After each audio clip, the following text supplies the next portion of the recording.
मी गीता आपल्या सर्वांचं सिटी दिस वीक मध्ये मनपूर्वक स्वागत करते। चला तर पाहूया आठवड्याभरातील महत्त्वपूर्ण घडामोडी। महाराष्ट्रभर दुष्काळाने थैमान घातलंय। गावोगावी दुष्काळाच्या झळा पोहोचू लागल्यामुळे अनेक जण शहराकडे आगेकूच करत आहेत। विद्यापीठात शिकणाऱ्या दुष्काळ पीडित विद्यार्थ्यांनाही याची झळ बसते। याचा विचार करता राष्ट्रवादी वेलफेअर ट्रस्टच्या वतीनं दुष्काळग्रस्त विद्यार्थ्यांना मदत म्हणून धनादेशचं वाटप करण्यात आलं। ज्यांची दुष्काळ पीडित म्हणून निवड केली त्यांच्याबद्दल मात्र अनेक विद्यार्थ्यांनी शंका उपस्थित केली आहे। ज्यांना खरंच गरज होती अशांना मदत झाली नसल्याचं बोललं जात आहे। या कार्यक्रमाची सुरुवात छत्रपती शिवाजी महाराजांच्या आणि महामानवांच्या फोटोचे पूजन व दीप प्रज्वलनाने झाली।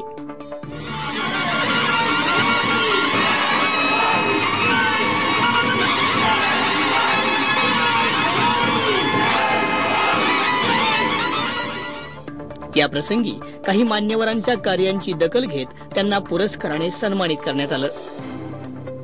पुण्यनगरीचे संपादक मुरलीधर बाबा शिंगोटे यांना समाजभूषण पुरस्काराने सन्मानित करण्यात आलं। त्याचबरोबर संगीत नाटक क्षेत्रात अधिकाराने विराजमान झालेल्या कीर्ती शिलेदार, उत्तम पाटील, विजय कांबळे, मिस्टर युनिव्हर्स अजित थोपटे इत्यादी कर्तृत्ववानांचा सन्मान करण्यात आला। त्या अगोदर छत्रपतींच्या वरील पोवाड्याने रसिकांची मने जिंकण्याचा प्रयत्न केला। सोबतच काही कलाकारांनी नृत्याविष्कार सादर करून उपस्थितांची दाद मिळवली। राजांनी घोडदौड केली, राजे कोंढाण्यावरती पोहोचले। कोंढाण्यावरती आल्यावर राजांना काय दिसलं? गडावर भगवा ध्वज फडकतोय, मात्र 1 एप्रिल पासून स्थानिक संस्था कर म्हणजेच एलबीटी लागू होणार असून पिंपरी चिंचवड महापालिकेने एलबीटी संकलन कार्यालयासाठी जागा निश्चित केल्या आहेत। याबाबत अधिक माहिती देताना परदेशी म्हणाले, पिंपरी चिंचवड महापालिकेने एलबीटीची अंमलबजावणी करावी अशी अधिसूचना राज्य शासनाने 25 फेब्रुवारीला प्रसिद्ध केली आहे। यापूर्वी क वर्ग महापालिकांमध्ये एलबीटीची अंमलबजावणी झाली। एलबीटी संकलनासाठी अ प्रभागात हेगडेवार भवन, ब मध्ये एसआरए कार्यालय, क प्रभाग कार्यालय अशा जागा निश्चित केल्या आहेत। 10 दिवसात व्यापाऱ्यांची नोंदणी सुरू होईल।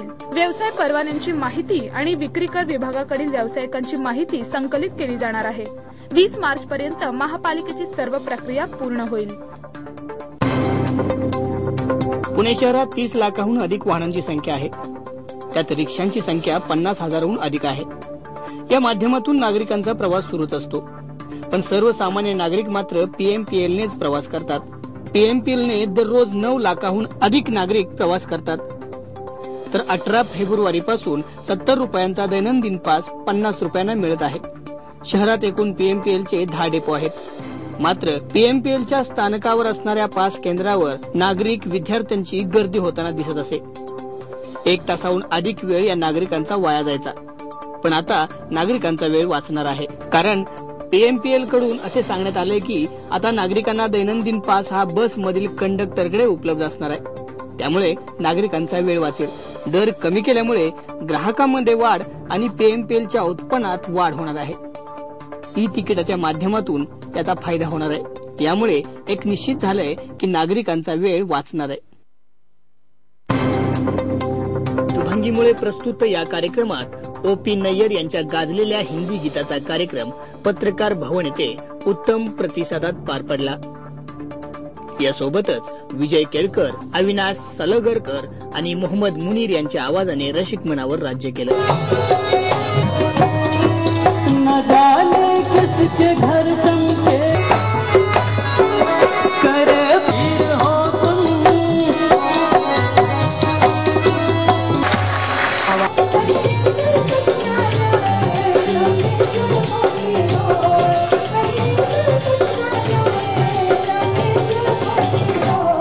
या कार्यक्रमासाठी केदार परांजपे, मोहन पारसनीस, मंदार गोडसे, किरण एकगोटे, आदित्य आपटे इत्यादींनी वादन साथ दिली। या आठवड्यात म्हणजेच 8 मार्चला जागतिक महिला दिन साजरा करण्यात आला। चला तर पाहूया याचा एक खास वृत्तांत। जागतिक महिला दिनाचे औचित्य साधत प्रभाग क्रमांक 21 मधील महात्मा फुले शाळेमध्ये 11 ते 18 वयोगटातील मुलींची वैद्यकीय तपासणी करण्यात आली असल्याची माहिती नगरसेविका वनिता वागसकरांनी दिली। डॉक्टर बाबासाहेब आंबेडकर राष्ट्रीय विचार मंच आणि महाराष्ट्र साहित्य कला प्रसारणी सभा पुणे यांच्या वतीनं आयोजित केलेल्या सम्यक कवी संमेलन आणि सत्कार समारंभाला वरिष्ठ पोलीस अधिकारी, राष्ट्रपती पुरस्कार विजेते महेंद्र रोकडे, विद्या कदम, उद्धव कारडे आदी मान्यवर या सोहळ्यास उपस्थित होते. भाई वैद्य म्हणाले, पुण्यात मोठ्या प्रमाणावर कवी आहेत, तर पुणे शहरात कवी संमेलन घ्यावं. ते पुढे म्हणाले, जागतिकीकरणामुळे मोठ्या प्रमाणावर फायदा झाला, पण काही प्रमाणात तोटाही झालाय. ज्याप्रमाणे देशात गाड्या, रस्ते, राहणीमान याच्यात वाढ झालीय, त्याचप्रमाणे शिक्षणही महाग झालंय. त्यामुळे समाजात विसंगती वाढली आहे. ही विसंगती समाजाला कोठे नेणार आहे याचा विचार करण्याची वेळ आली असल्याचं भाई वैद्य यांनी सांगितलं. आपल्या देशात विद्यापीठांची संख्या जरी जास्त असली तरी शिक्षणापासून वंचितांची संख्याही जास्त आहे, असं भाई वैद्य यांनी सांगितलं. आयटी क्षेत्राचा उपयोग आणि वापर फक्त श्रीमंत व्यक्तीच करून घेतात. त्यातून पैसाही वाढवला, पण याचा उपयोग गरिबांना होताना दिसत नाही, अशी खंत कार्यक्रमाप्रसंगी भाई वैद्य यांनी केली.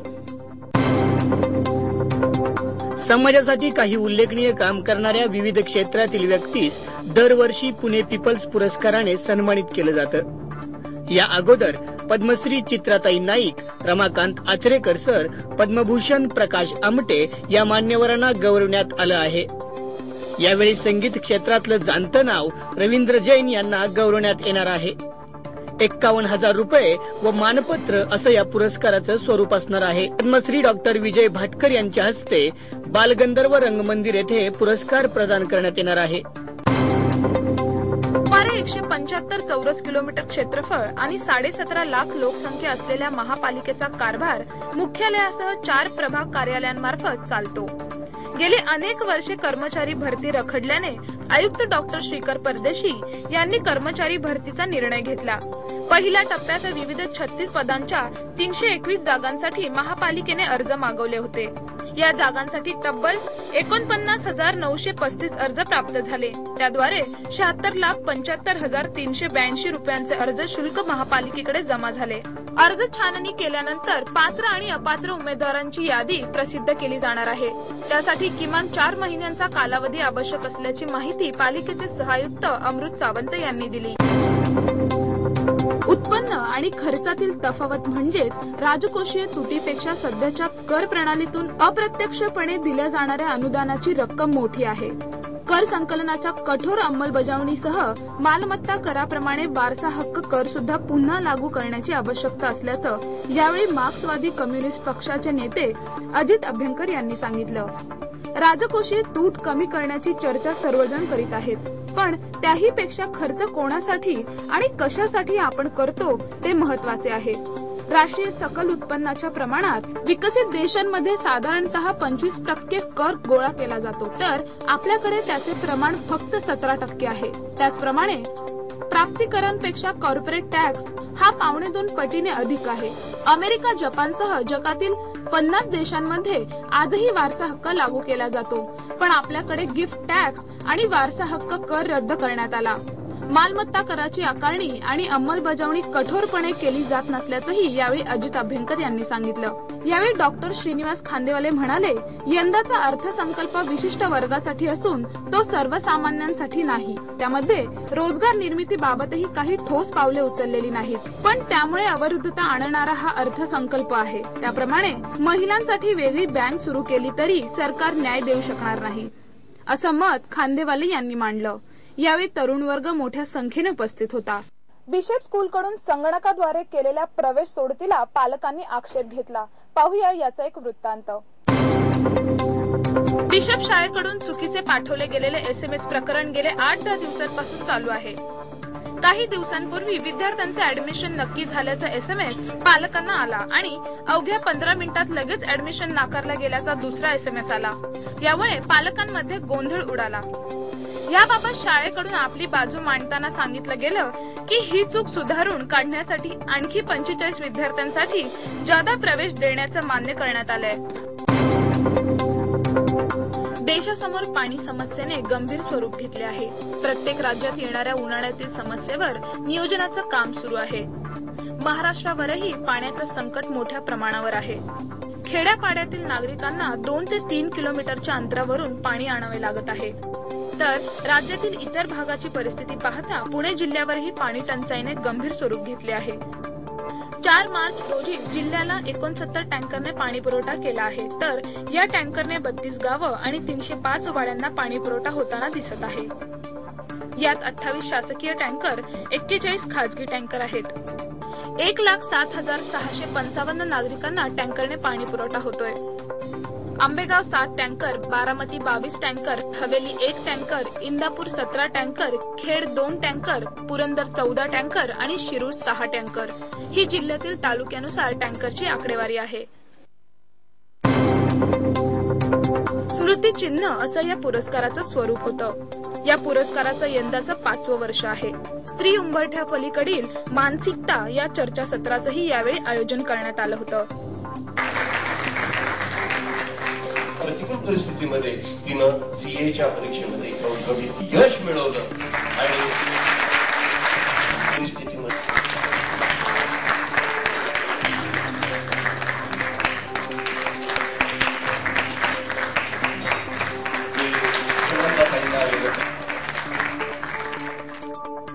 या चर्चासत्रात सुनंदा पवार, ॲडव्होकेट सुप्रिया कोठारी, अजय दुधाणे आणि डॉक्टर गणेश राफ आदी मान्यवर सहभागी झाले होते. धनश्री तोडकर, शोभना पवार, हर्षदा दगडे, दिव्या देशपांडे आणि डॉक्टर गणेश राख या मान्यवरांना समाज गौरव पुरस्काराने सन्मानित करण्यात आलं. अनेक वेळा आपण पुस्तक वाचत असताना त्याची हवी तशी देखभाल घेत नाही. पुस्तक वाचता वाचता अर्ध्यावर आलं की पान दुमडून ठेवणं ही त्यातली एक प्रचलित पद्धत. पण अशामुळे पुस्तकांची पानं अगदी खिळखिळी होऊन जातात आणि आपोआपच त्या पुस्तकांचं आयुष्य कमी होत जातं. ज्या पुस्तकाने ज्ञानाच्या गोष्टी भरभरून दिल्या, ज्या पुस्तकाने अविचारी मनावर सक्षम संस्कार केले, त्या पुस्तकाची परतफेड आम्ही कशी करतो तर निष्काळजीपणे हातळून. ही पुस्तके, ग्रंथ, कादंबऱ्या इतिहासाची ओळख असते. गतकाळच्या आठवणी असतात. नव्हे तर त्यांनी भूतकाळच्या घटना जपून ठेवलेल्या असतात पानापानावर. संस्काराचे धडे देण्याबरोबरच जगण्याचं तत्वज्ञान ही सहजपणे सांगत असतात ही पुस्तके. कधी अडकलेल्या मार्गावर वाटसरू म्हणून तर कधी निखळलेल्या मनाचा सोबती म्हणून प्रत्येक भूमिका सहज वटवत ज्ञानाचा साठा कुशीत ठेवून स्थित प्रज्ञ असतात ही पुस्तके. इतकं समर्पण करणाऱ्या या पुस्तकांवर आम्ही देखील जीवापाड प्रेम करून त्यांची काळजी घ्यायला हवी. नाहीतर आम्ही वाचलेल्या पुस्तकांचा आस्वाद आमच्या नंतरच्या पिढीला घेता येणार नाही.